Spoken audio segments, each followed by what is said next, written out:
2021, ang pinapagawa sa atin is that we're going to write a code with a multiple assignment statements that assigns 0 to the variables total, subtotal, task, and shipping.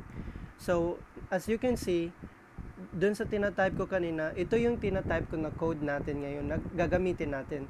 So, this code initializes the variable total, subtotal, task, and shipping all to 0 using a single multiple assignment statement. So, let's break down this code. So, first of all, yung include header natin, we start by including the necessary header file, which is yung IOStream. So, this header file is required for input-output operations.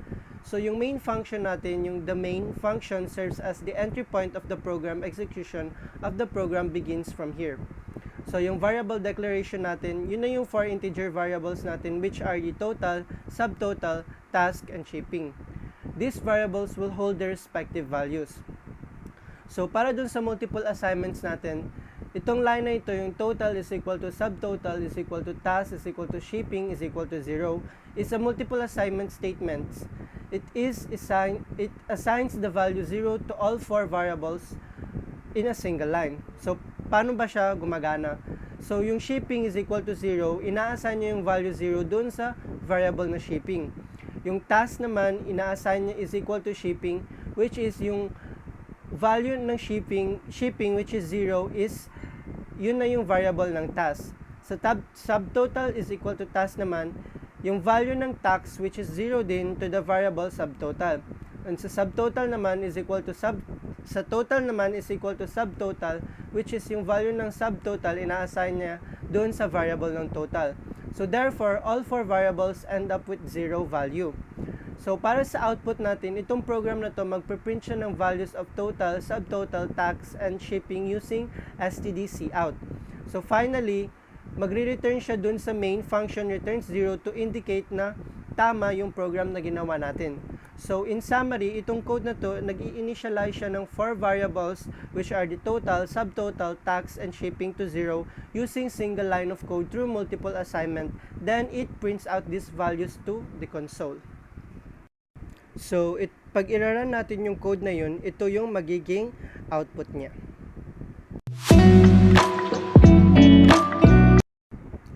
So, dito naman sa ating 3.22, we are assigned to write statements using combined assignments operators to perform the following.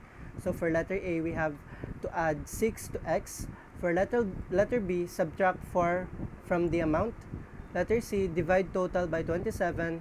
Letter E, store in X the remainder of X divided by 7. Letter F, add Y to 5 to X. Letter G, subtract discount times 4 from the total. Letter H, increase by sales rep times 5. And letter I, divide profit by shares minus 1,000. So as you can see, dito sa inyong screen, yan yung code na nagawa natin.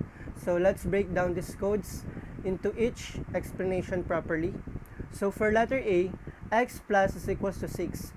Itong statement na to, mag-a-add yung 6 doon sa variable X natin. It's equivalent to writing X is equal to X plus 6, but the plus and equal operator is shorthand way of expressing addition and assignment combined. So for letter B, amount minus is equal to 4. So same lang din siya sa plus equals, but dito minus lang siya. So this statement subtracts 4 from the variable amount. It's equivalent to writing amount is equal to amount minus 4, but using the minus and equal operator for the subtraction and assignment combined.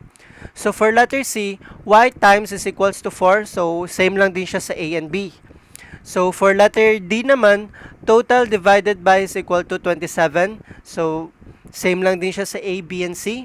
Then pinalitan lang yung isa ng divide sign, which is yung slash. Then for letter E, X, the percent is equal to 7. So itong statement na to, it takes the remainder of X divided by 7 and start it back in the X. So itong percent na to, meaning kinukuha yung remainder doon sa pag-divide natin. yung remainder lang yung kukunin natin dun. Then yun yung i-display niya as the answer. So it's equivalent to writing x is equals to x, remainder 7, but using percentage equal operator for modulus and assignment combined. So for letter F, x plus is equal to y times 5. So this statement adds y times 5 to the variable x. It's equivalent to writing x is equals to x plus open parenthesis y times 5 close parenthesis, pero pinalitan lang natin ng plus equal yung operator for addition and assignment combined.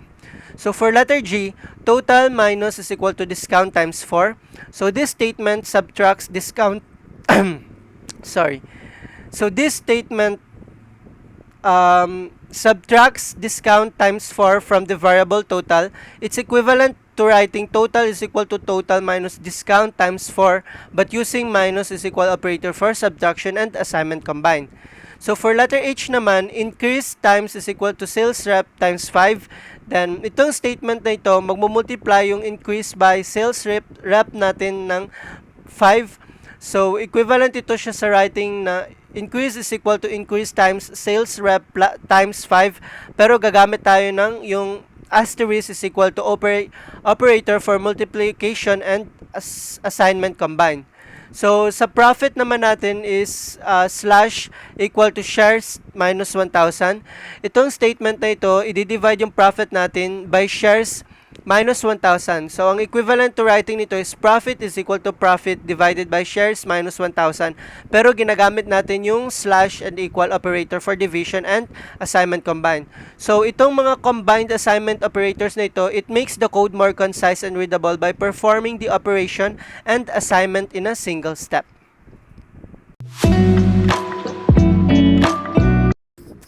So dito naman sa ating 3.23, ang ipinapagawa sa atin is that aalamin natin kung ano yung program na i-display nung binigay na code.